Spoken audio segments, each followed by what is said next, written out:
যখন ভগবান কুকুরকে সৃষ্টি করলেন, বললেন মানুষের দরজায় বসে পাহারা দেবে, এর বদলে দিলেন 20 বছরের জীবন।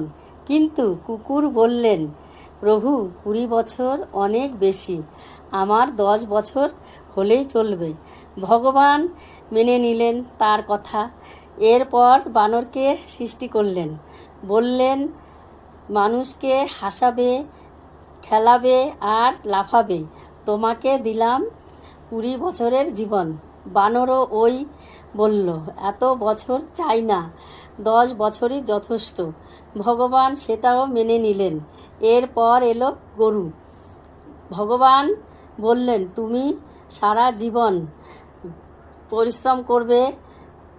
পরিশ্রম করবে, সন্তানদের মানুষ করবে, বড় করবে, দুধ দেবে, এর জন্য গরুকে দিলেন 60 বছরের জীবন। কিন্তু গরু বলল, আমার 20 বছর যথেষ্ট। সব শেষে এলো মানুষের পালা। ভগবান বলল, তোমাকে দিলাম 20 বছর জীবন আনন্দে কাটানোর জন্য। তখন মানুষ বলল, এত কম জীবন নিয়ে কি হবে?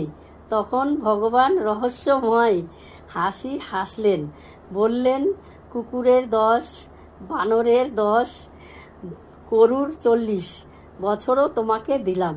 তাই মানুষকে প্রথম 20 বছর আনন্দে কাটে, পরের 40 গরুর মতো পরিশ্রমে, তারপর 10 বছর বানরের মতো কাটে নাতি নাতনিদের হাসানো, খেলানো, আনন্দ দেওয়া, আর শেষ 10 বছর কুকুরের মতো দরজার পাশে বসে জীবন দেখতে কেটে যায়।